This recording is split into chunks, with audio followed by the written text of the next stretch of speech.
Hey everyone, and welcome back to the Violet Vault. Let's talk about something that I bet has kept you up at night.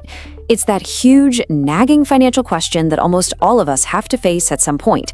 Should I be renting or should I be buying? You know that feeling, right? You write that rent check every month and you can't help but wonder, am I just throwing this money into a black hole? Well, today we're going to dive into a pretty radical new way of thinking that could flip that entire idea on its head. I mean, this is the big one, isn't it? It's the question that starts a million family arguments and causes so much stress. For generations, the answer has always been a hard yes. You've heard it 1,000 times. You're just paying your landlord's mortgage. You're building their wealth, not yours.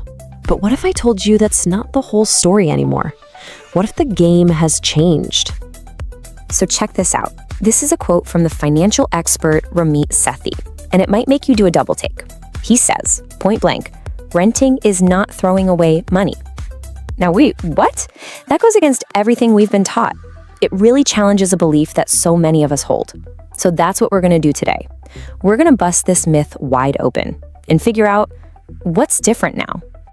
All right, so if we're going to accept that renting isn't just wasted cash, then we have to totally re-examine this whole idea of the rent trap. We're living in a time where the old financial rules, they just don't apply like they used to, because the entire housing market is shifting under our feet. Here's the core of what Ramit is getting at. He says we've been looking at this all wrong. Buying a home is easily the biggest purchase you or I will probably ever make in our entire lives. And yet, so often, we boil it down to this super simple, back-of-the-napkin math of rent versus a mortgage payment. He's pushing us to be smarter than that, to be more sophisticated, to look at the full picture of our lives, our career goals, our finances, and what's really happening in the economy today. And speaking of the economy, a massive piece of this puzzle is figuring out who actually owns all the rental properties. Because let me tell you, that answer is changing fast, and it has huge implications for every single person who rents. So let's talk about the rise of these new landlords.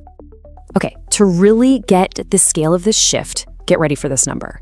According to MetLife Investment Management, by the year 2030, which is right around the corner, these giant institutional investors, we're talking massive, faceless corporations and global asset managers, they could own up to 40% of all single-family rental homes in the US. 40%. That's nearly half the market, folks. So what? What does that actually mean for you? Well, it means everything has changed. You're no longer just competing with another young family down the street to buy a starter home.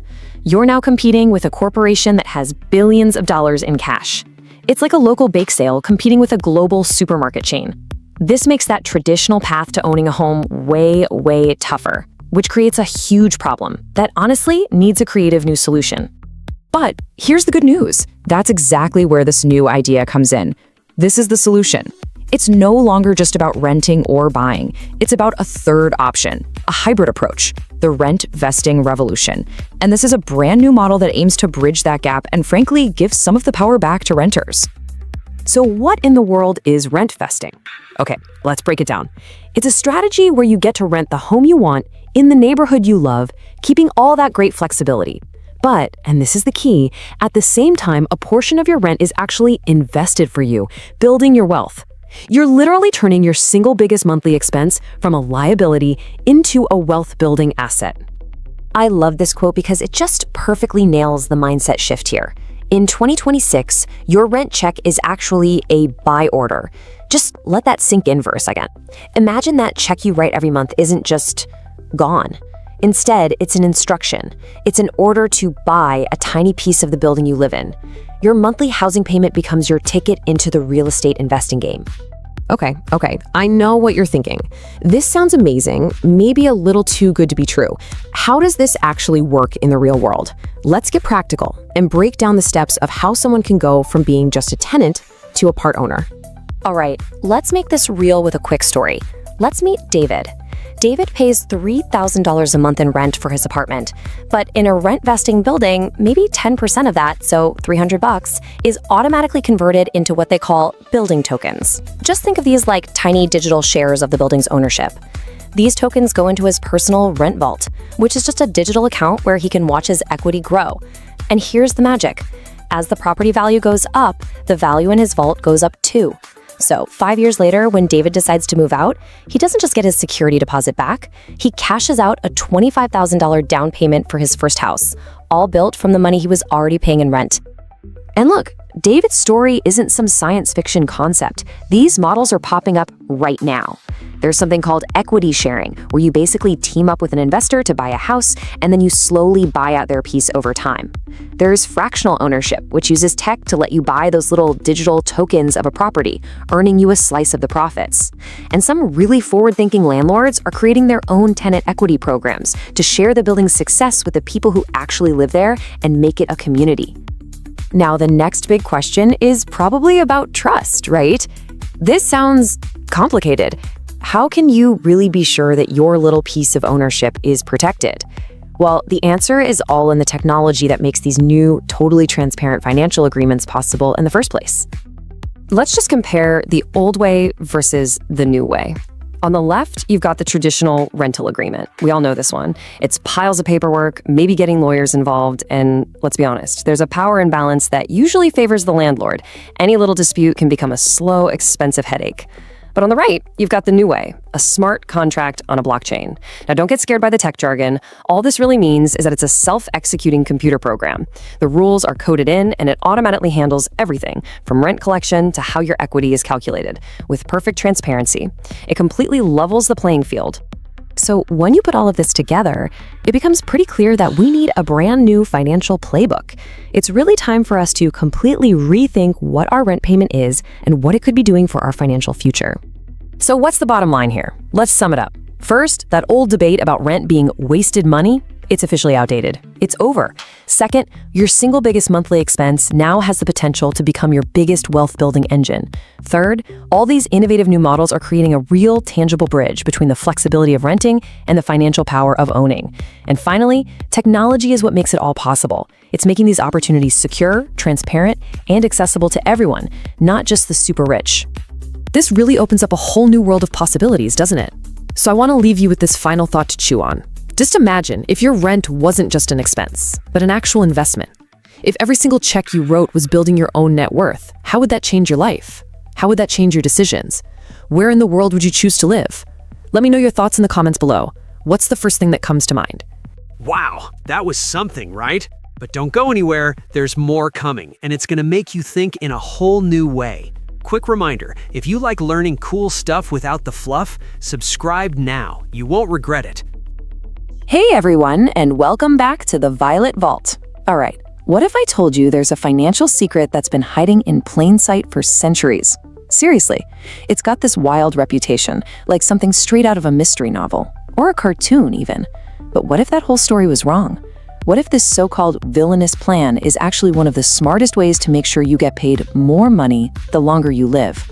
Today, we're going to pull back the curtain on this thing and see if an old school idea could be the key to unlocking a richer retirement. Let's get into it. Okay, let's just rip the Band-Aid off right away. The second you hear the words tontine, your brain probably goes to some pretty dark places. You're picturing shady backroom deals, maybe a few sinister-looking characters plotting against each other. But is that the real story, or has it just gotten a really, really bad rap over the years? I mean, pop culture has had an absolute field day with this concept. You've got Agatha Christie writing whole murder mysteries about it, and then you have this absolute classic from The Simpsons, where it's basically this morbid treasure hunt for Abe and Mr. Burns. The story is always the same, right? It's a last person standing competition, and you can't help but feel like maybe, just maybe, some of the participants are, helping the competition retire a little bit early. So this is the big question we're here to answer together. Is this whole sinister reputation just a story? Is it just a myth? Or could the reality be something totally different, like a forgotten but totally brilliant financial tool that could actually help us solve some of the biggest retirement challenges we face today? Let's dig in and find out. All right, so let's push all the Hollywood drama and cartoon antics to the side for a minute and just look at what a tontine actually is. How does this thing really work when you strip it all down? At its core, the idea is actually incredibly simple. Just imagine a group of people, all about the same age, deciding to pool their retirement savings into one big investment pot. Now, as that pot grows and earns income, the profits are split evenly among everyone in the group. But here's the magic trick. When someone in the group passes away, their share of the profits doesn't just disappear into thin air. Nope.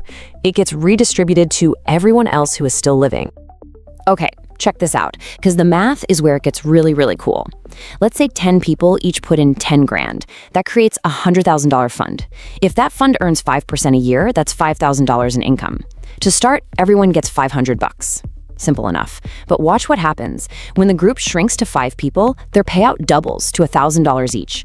When it's down to just 2 survivors, they're each getting $2,500 a year. And that last person standing, wow, they get the entire $5,000 payout every single year.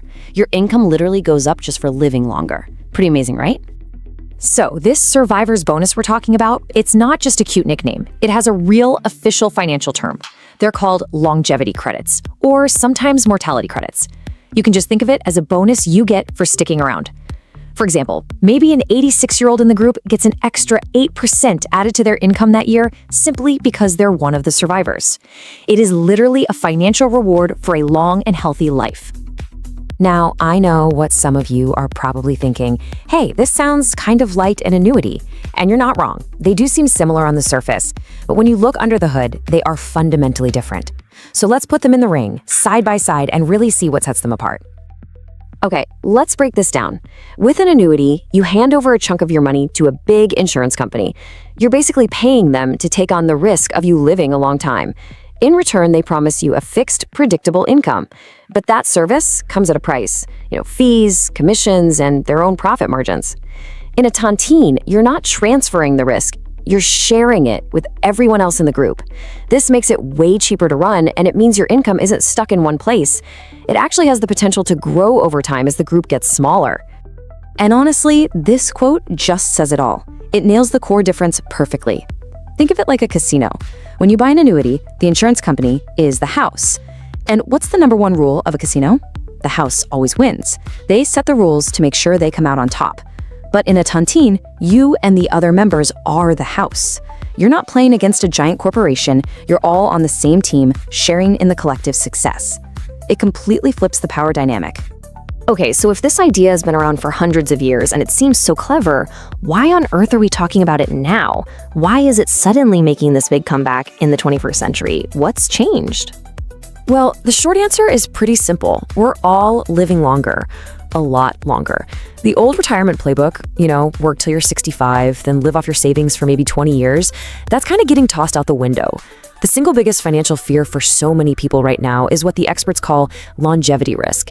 That's just a fancy term for the very real fear of your money running out while you're still alive and kicking. And that fear is forcing all of us to look for newer, smarter solutions. And that is where the modern tontine makes its grand entrance. We are not talking about some shady, unregulated deal from a history book. Today's tontines are totally different. They're transparent. They're regulated financial products.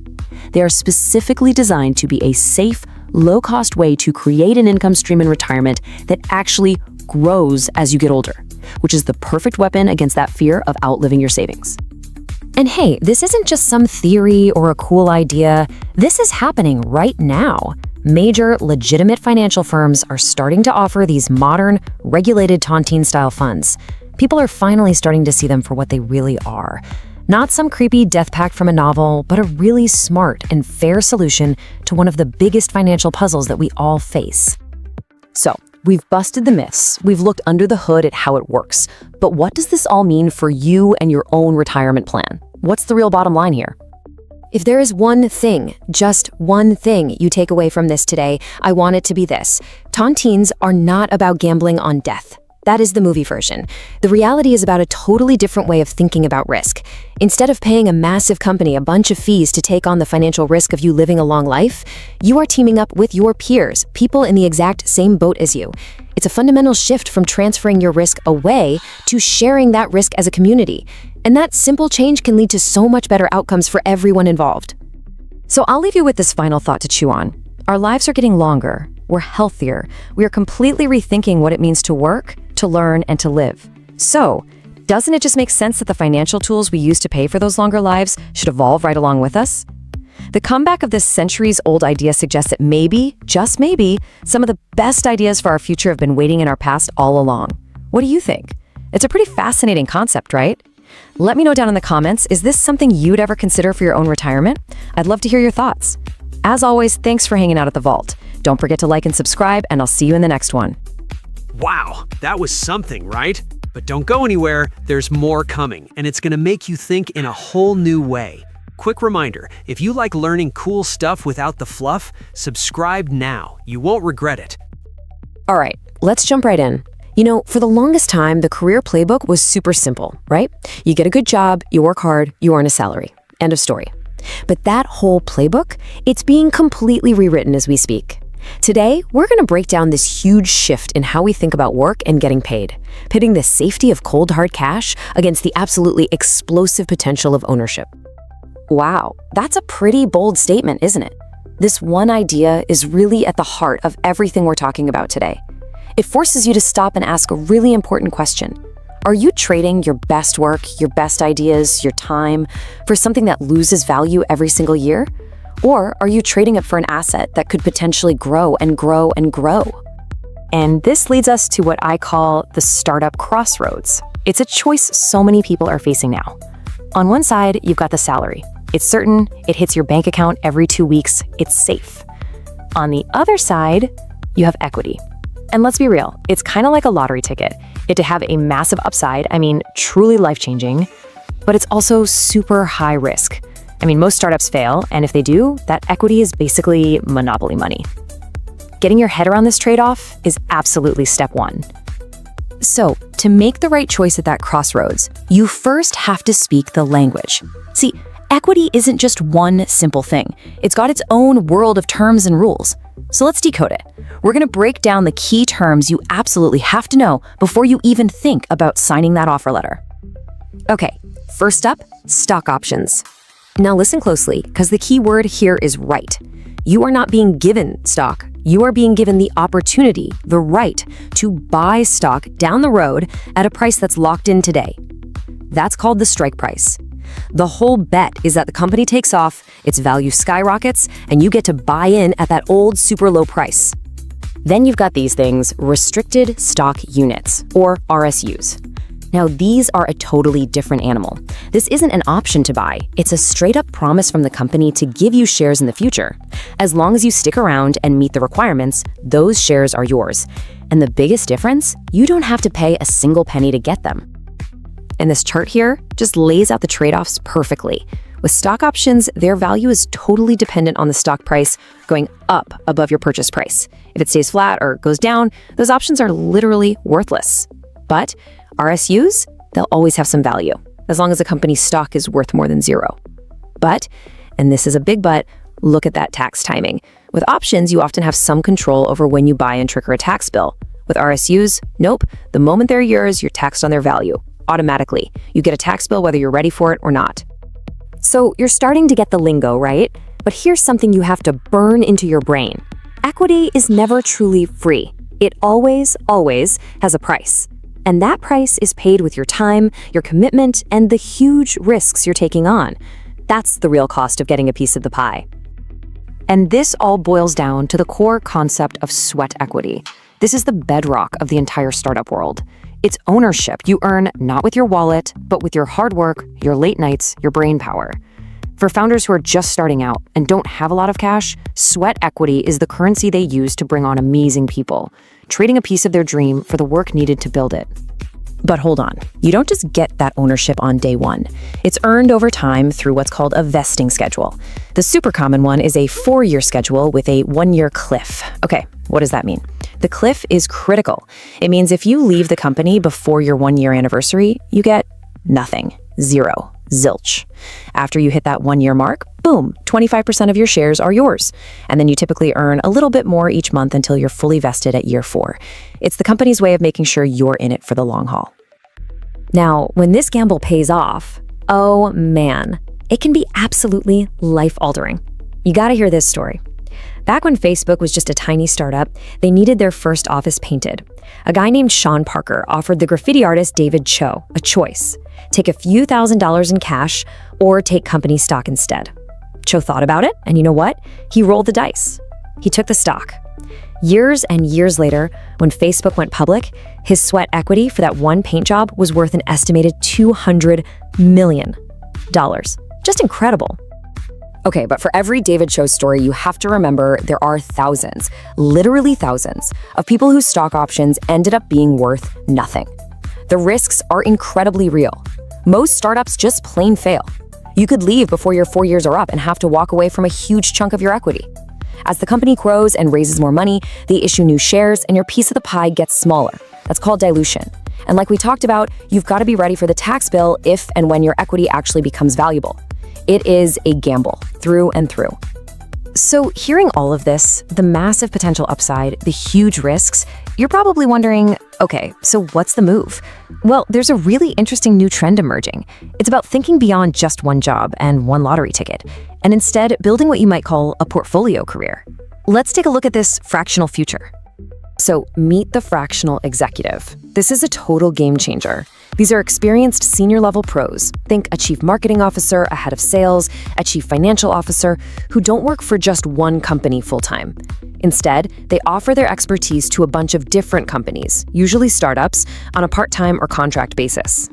Now, you might be thinking, wait, isn't that just an advisor? And that's a great question, but no, it's very different. An advisor gives advice. They give you their strategic thoughts, their insights. A fractional executive, on the other hand, rolls up their sleeves and takes direct responsibility for getting things done. They don't just talk strategy, they execute the plan. They're in the trenches, leading teams, managing budgets, and they're on the hook for the results. And they're brought in as like special forces to solve a company's biggest growing pains. You need to build a sales process from the ground up? A fractional head of sales can do that. Is your company growing so fast that things are getting chaotic? A fractional COO can come in and build the systems you need to scale. It's about getting that C-suite level expertise right when you need it most without the full-time cost. And if you're thinking this is just some small, niche trend, think again. In 2022, a company called A-Team, which is a platform just for this kind of fractional talent, raised $60 million. And the investors weren't small-timers. We're talking Tiger Global and even Jay-Z's venture capital firm. The smart money is betting big that this is the future of high-level work. So it's all changing. The old model, one job, one salary, is starting to look, well, a little outdated. The new playbook is about seeing your skills and your time as assets that you can use to build a diversified portfolio of ownership in multiple projects. And that forces all of us to ask a really different kind of question. It's not just, what's my salary anymore? It's, is my career a single income stream, or is it becoming a portfolio of assets? Something to think about. Thank you for spending time with us here at the Violet Vault. Don't forget to like, subscribe, and drop your thoughts in the comments below. I'd love to hear from you. Until next time, stay focused and keep growing.